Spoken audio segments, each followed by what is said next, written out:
What's up, everybody? Happy Monday. Hope all you're having a great day so far today. Hope you all had a great weekend.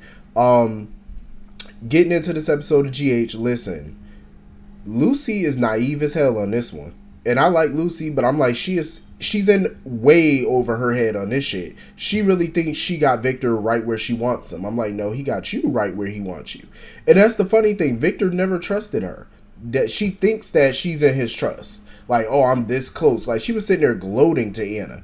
Oh, I'm this close to getting the goods on him and finding out what his plans are. He wanted you to think that. Victor was never going to tell her shit. He was never going to tell her. He didn't even tell his blood relatives. What he going to tell you for? He don't trust you just as much as he don't trust a lot of them. Why would he trust you of all people? He ain't even hit that yet. So no. He played a game. She fell right into it.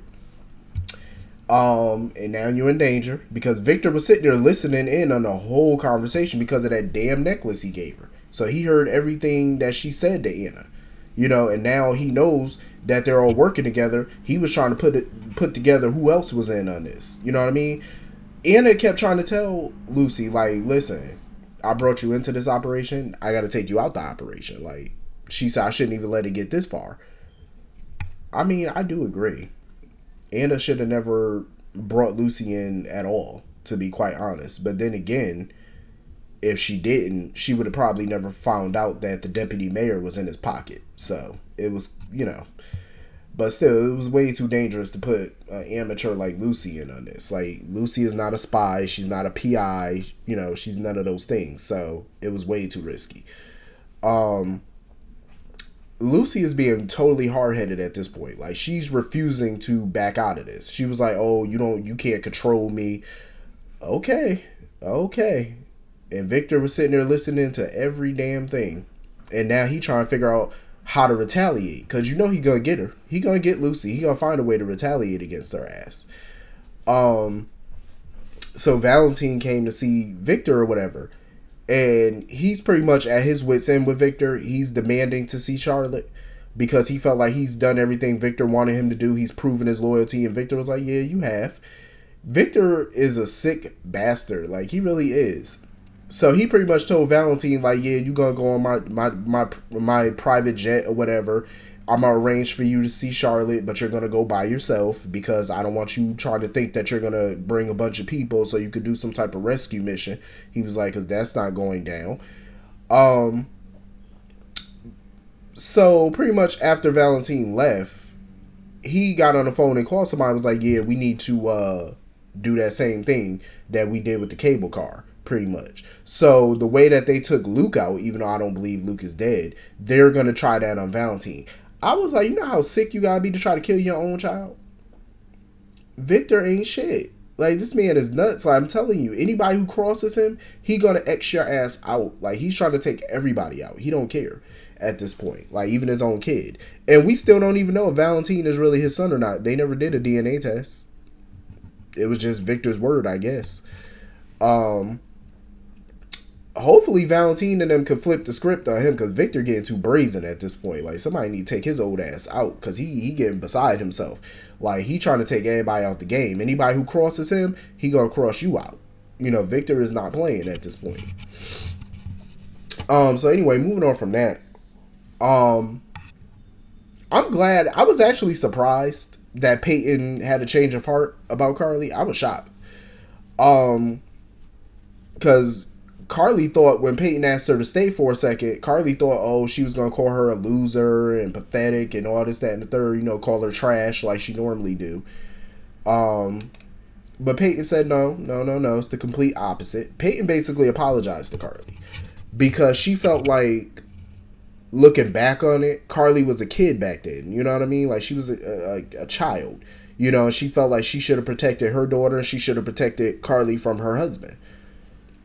And she felt like she failed him, And Peyton even admitted that she tried to change her vote after Carly's speech and all that. She tried to change her vote with the guild, but it was too little too late. They've already invested a lot of money into this project, and if they didn't do it, then it would have cost way too much for them to change their plans. So it was out of her hand at that point. I was shocked. I did not expect Peyton to do a complete 180. I'm still disappointed with this storyline because I felt like, what was the fucking point of it? I guess it was Carly's self journey. I guess it was to help Carly figure out what her next move in life is going to be without Sonny and Jason in the Metro Court. Um, I guess it was her way of figuring that out, I suppose. It's kind of funny though, because Bobby and Drew was talking, and Bobby was asking Drew like why he dropped everything to come to Carly's side. I'm looking at Bobby like, what do you mean he dropped everything? What the hell was he doing in Port Charles? He had nothing to drop. Drew literally was doing nothing in Port Charles. So of course he had time to hop on a plane and go to Florida and go see Carly and be by her side. Of course, when you ain't got nothing better to do with yourself. Because Bobby was like, oh, did you just drop everything to come here because of guilt, because of the failed merger? Why would Drew be feeling guilty about Carly losing her hotel because of that merger? Why should he feel guilty? Him and Michael kept telling Carly to back out of that deal. Like, don't insert yourself. She chose to do that, so why should he feel guilty about it? I wouldn't. She a grown-ass woman. She made that choice. That's on her. So he met up with Carly or whatever at the restaurant and, trying to figure out, like, what's next and all that. Trying to get a couple beers and they could walk on the beach maybe. And that's what Carly had this idea. She was like, you know what? I just got a brainchild. I just got an idea.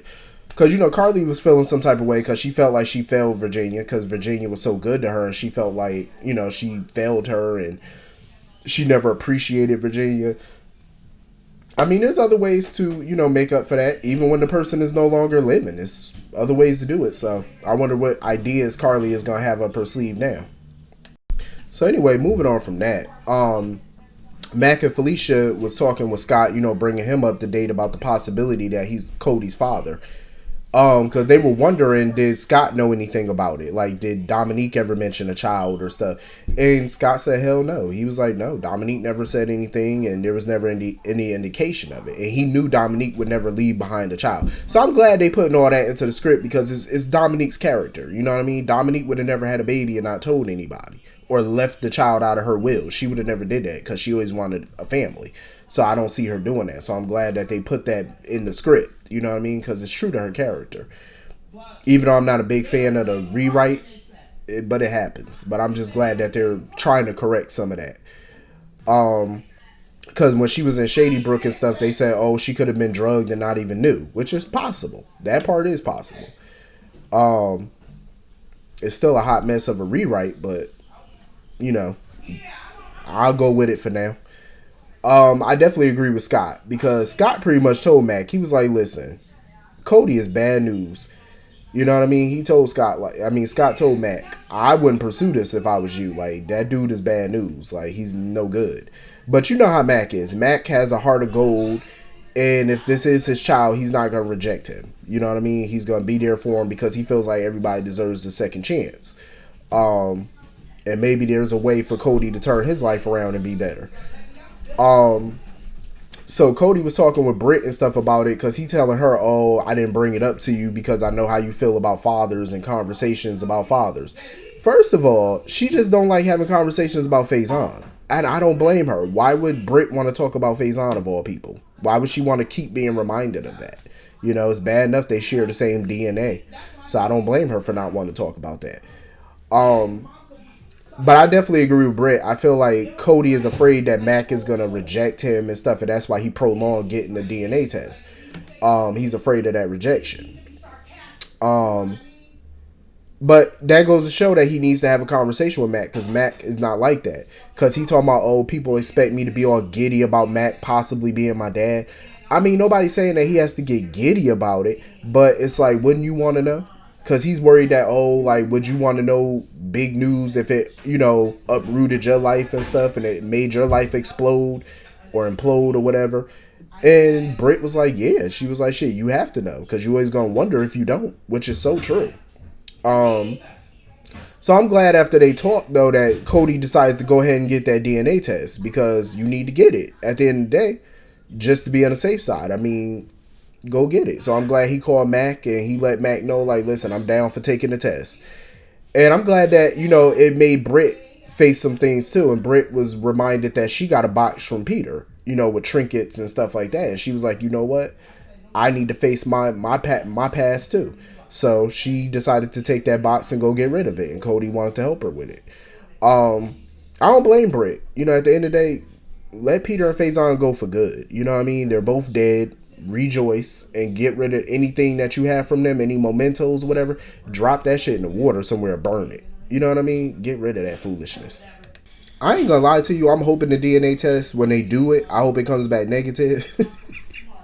I'm just saying. I hope it do, but because it's gonna be a hot mess. But if the test come back positive, hopefully Cody don't disappoint Mac, because Mac is a good dude and he deserved better, in my opinion. I feel like he definitely deserved better. But anyway, that was pretty much the whole episode. Hit the comment section, let me know what you all thought about it, and I will see you all later. Have a great day. Peace.